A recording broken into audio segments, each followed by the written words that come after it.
Katt Williams has called out huge names, confirmed the existence of a cabal, has receipts to prove it, and the internet is living for it. Starting to act different, huh? You ain't been calling me and hanging out the way we used to hang out. And why people like Mark Normand are saying Katt Williams just dropped the Black Epstein client list. Let's do this.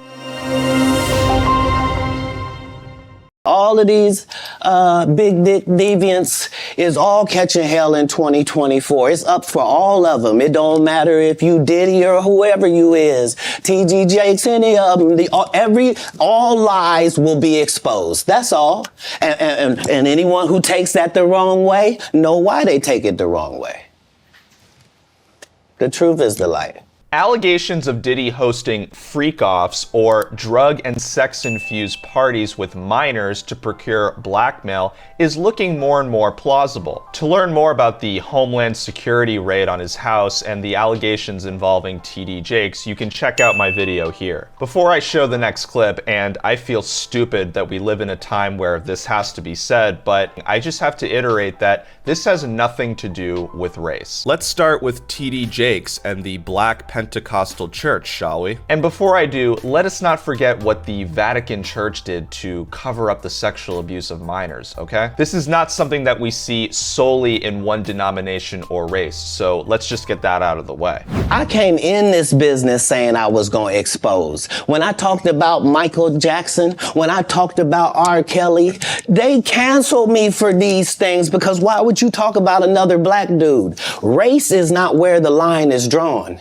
It's God's side and the other side. A former mentee of Bishop T.D. Jakes spoke about the grooming tactics that he witnessed firsthand in the black churches. One of the things that really happens and seldom talked about is that there's something called grooming.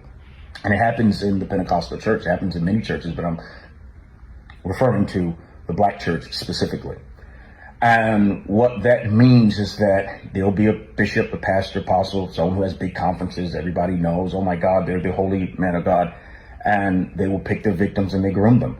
And it first goes through stage one where they ask questions. What are you into? What do you like? You need to tell daddy everything. And so they're using verbosity and they're using this type of garrulous narrative to try to make you feel comfort, to make you build comfort with their victim. And then from there, it goes into stage two. And stage two is where it begins to become sexual. And it first starts by either making facetious jokes, making little statements, innuendos, and then it goes into the questions of what turns you on?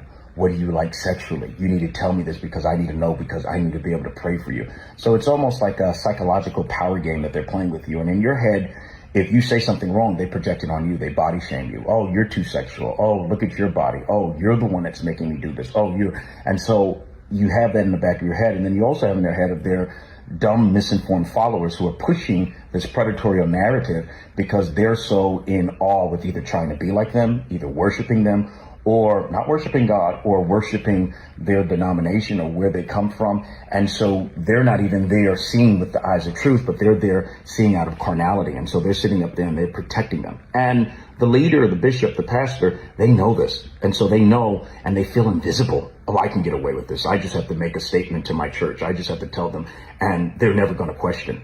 Why is it so many people? Why is it always coming up? Why is everybody lying? So everybody's lying? Where there's a mouse, there's mice. And then it goes into the third stage. And the third stage is where they try to become intimate with you. And if you do not allow this, they drop you. They treat you like you're nothing. And they abandon that young male or that young woman. But from my experience, I can only speak from a young male point of view. They abandon that young male and they treat them like they're nothing. Katt said some interesting things about Kanye, which we'll get into later, but in the context of the church, in the context of TD Jakes and Diddy, he said this. This dude started a church and kept cussing. Nobody in black church said nothing. You would have thought all the pastors would have came. You can't be no gospel artist. You just said F that bitch. Nobody said nothing. Because TD Jakes over there with P. Diddy. Like, come on, Katt. People that love the truth got to be happy if the truth coming out and lies is getting exposed. That's just what time it is. 2024.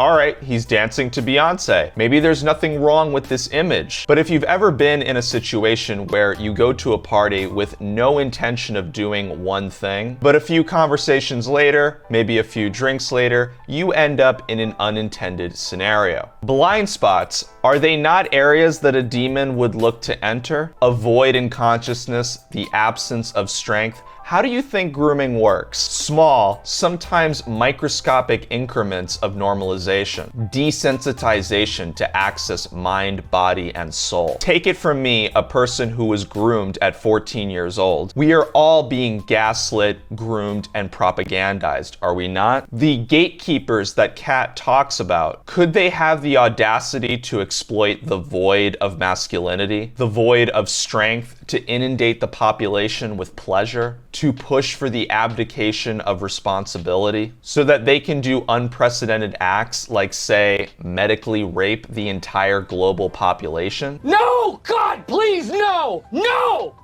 No! No! Just kidding, YouTube. See the meme?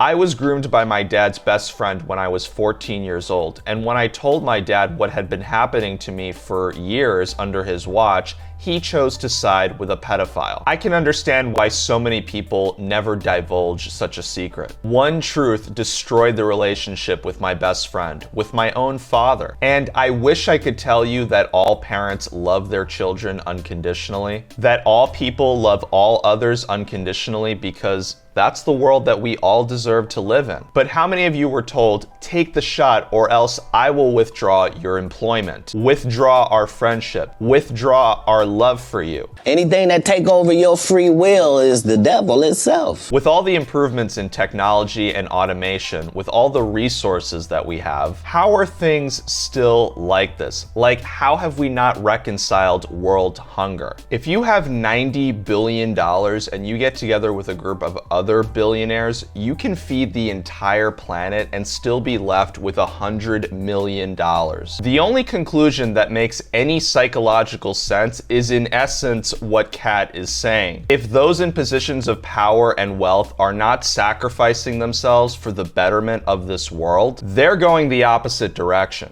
Because they tell you that there's no gatekeepers, but we keep seeing the same people open the gate. All of these dudes are co-entwined and they share secrets, and this is the age of truth. And the truth doesn't need to be scared of the fact that people tell lies. Civilization has always been made up of kings and peasants. And yes, there was a time in this country where if you were white, you were more likely to be a king, and if you were black, you were more likely to be a peasant. But now, skin color is just another weapon to groom the collective, to manipulate you into getting what they want. People ask me why I didn't get the shot, how I knew not to get the shot. Watch my fiance's video. If you're tired of getting f***ed, you have to learn how to say no. And you have to learn what unconditional love is, even if you've never received it. What do you think about Kanye rants? What's going on with Kanye? From a distance, obviously, I don't know how well you know Kanye. I don't know if you've been around Kanye, but from a distance, what do you suspect's going on?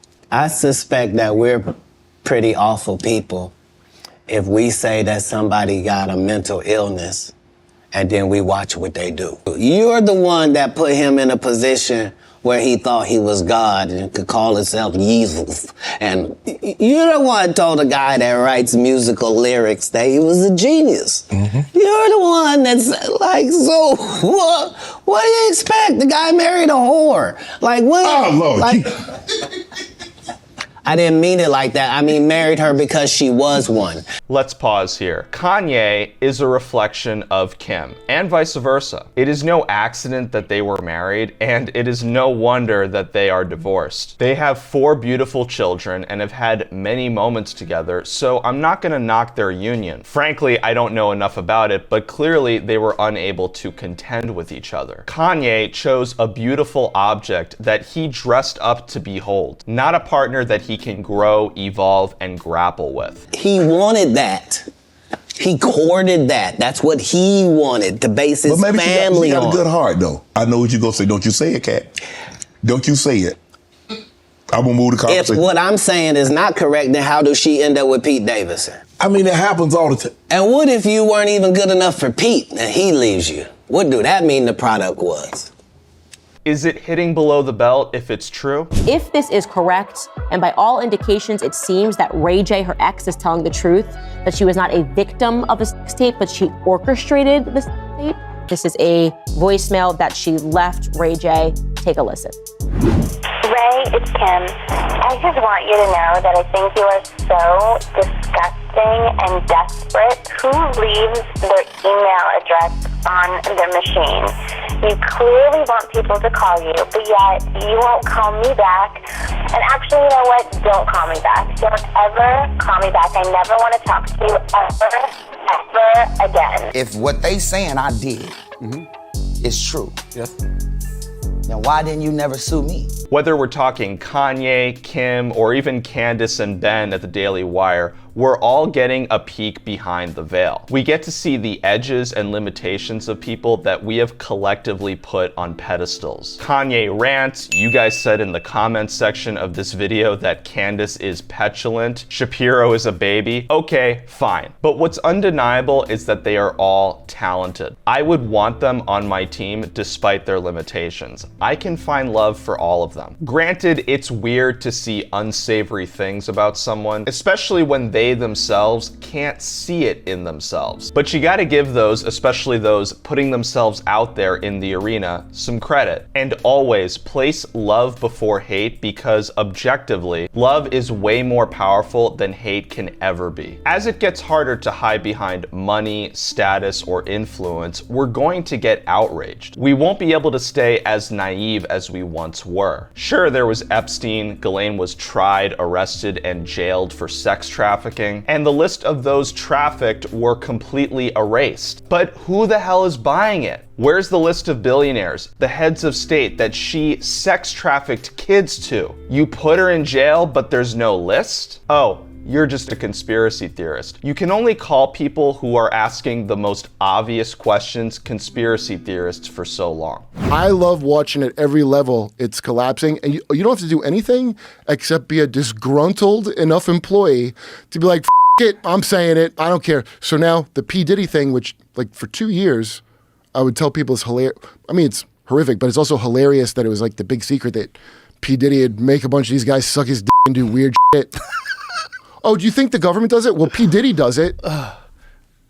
Homes in LA and Miami raided by federal agents. Dude, the conspiracies of P. Diddy, these things are like reflections all the way up. All the Trumpers out there chanting, drain the swamp. Well, it's happening. Because the people want to know, well, why would he get blackballed? Yeah, oh, because in 30 years, I've done nothing but collect information, knowledge, and your secrets.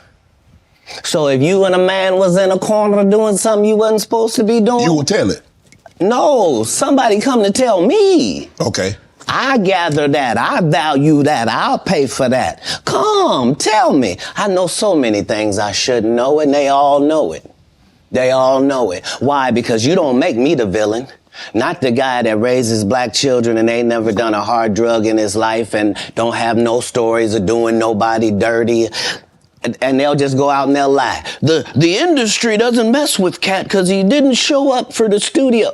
No studios have ever said that. Look at my IMDb. It will show you that no studio has ever lost money with me on the script. I hate to seem like a petty individual for picking apart lies, but Jussie Smollett gonna keep lying until you say we don't believe you.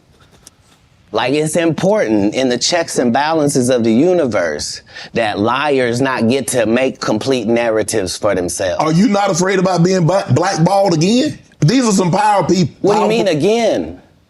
These people are not powerful. Satan can't create anything. That includes blessings for his people. That's why, do you know what the number one job of somebody that sold their soul in Hollywood is? What? Is to act like it didn't happen. It's a cabal. It's a consortium. They rock with who they rock with, and they don't with who they don't.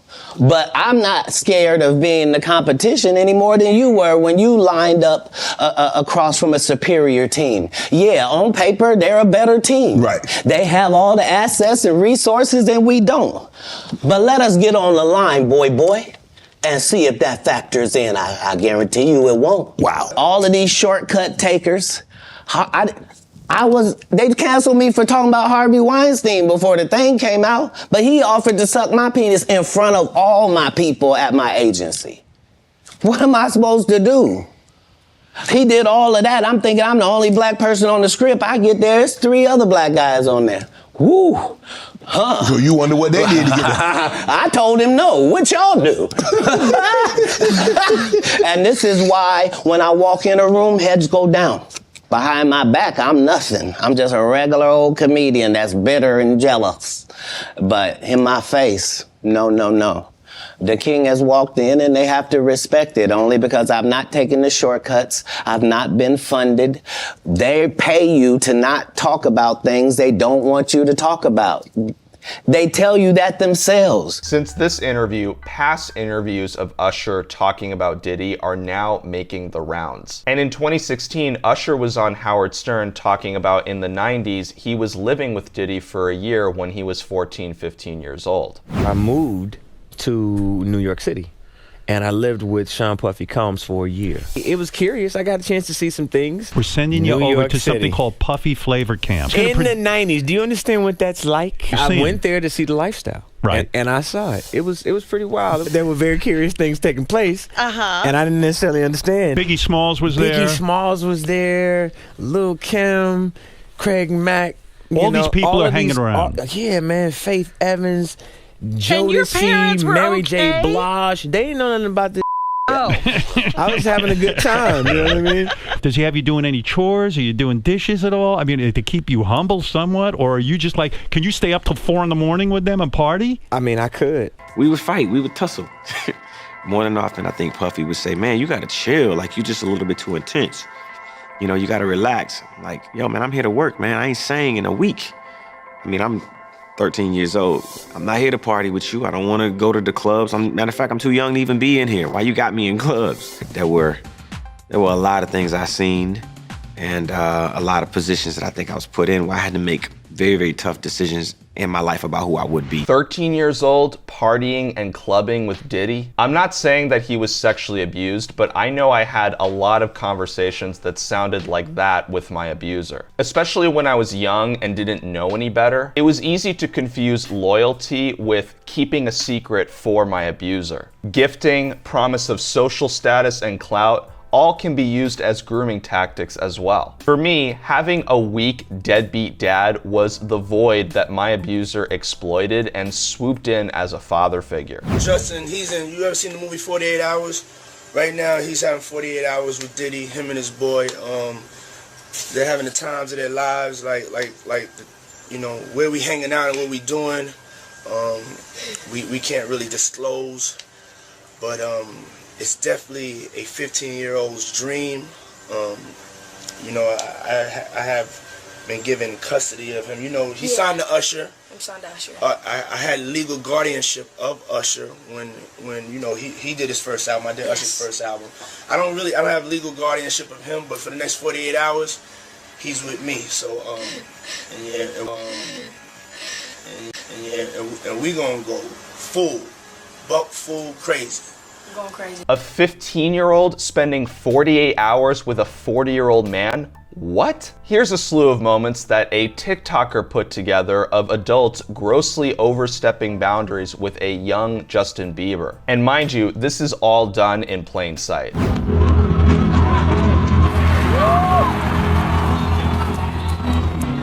Wow! I feel violated right now. Who apparently wanted to know what a Bieber butt felt like.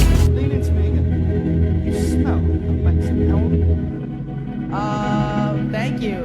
How old are you? I'm 16. I'll be 17 in like 2 weeks. Ever remember smelling that little at 16? That was mad. Wow, look at your eyes. And what music you listen to?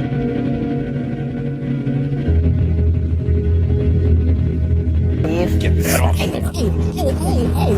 Well, my parents never gave me the sex talk. Okay. So why don't you give me the sex talk? I feel uncomfortable right now. Aww. Why do you want to know the sex talk from a 15-year-old boy? That's pretty weird. You make friends go. Oh, yeah. A really weird question. And, how old is my mom? Things on blast, you know. You want to say it again? You have beautiful lips. Oh, thank you, man. Thank you, bro. You have great lips. Thank you. Just wear condoms. Yeah, serious.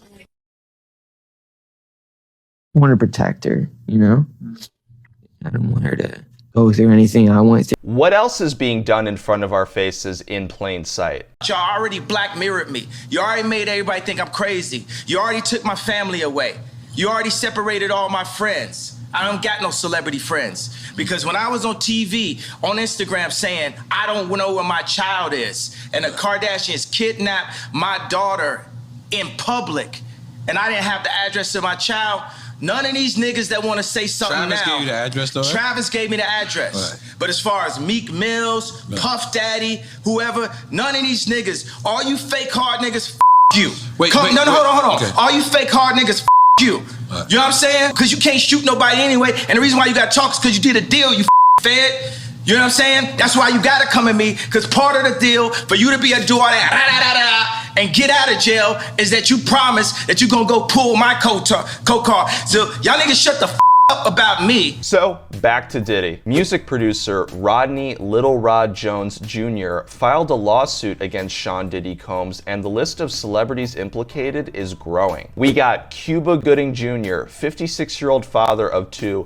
accused of assaulting Little Rod on a yacht rented by Diddy in the U.S. Virgin Islands in January 2023. Cuba Gooding Jr. back in April 2022 pleaded guilty to one count of forcibly touching a woman in 2018. Only a year later, he settled a different lawsuit where he was accused of raping another woman. Diddy's ex, Young Miami, was named. She's being accused of transporting an illicit pink drug for him known as pink cocaine. Producer Stevie J is being accused of recruiting sex workers for Combs and participating in sex parties. Jennifer Lopez, who dated him in 1999, according to the lawsuit, transported an illegal firearm into a New York City nightclub, and Diddy forced his then artist Shine to assume responsibility for the shooting, allegedly. Last but not least, Prince Harry was named, though not accused of any wrongdoing. The court document states,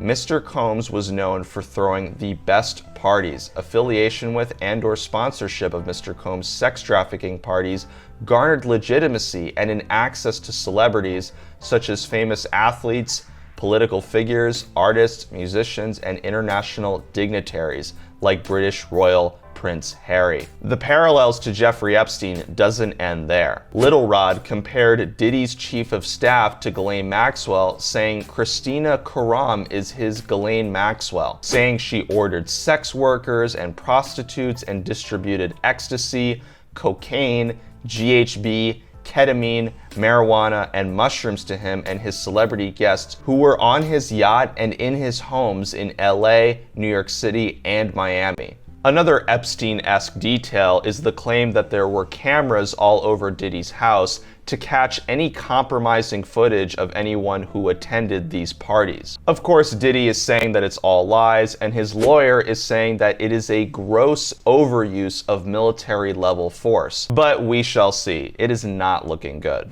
Winners are not allowed to allow losers to rewrite history. I don't say any of these things if my name is not breached by these people on your platform.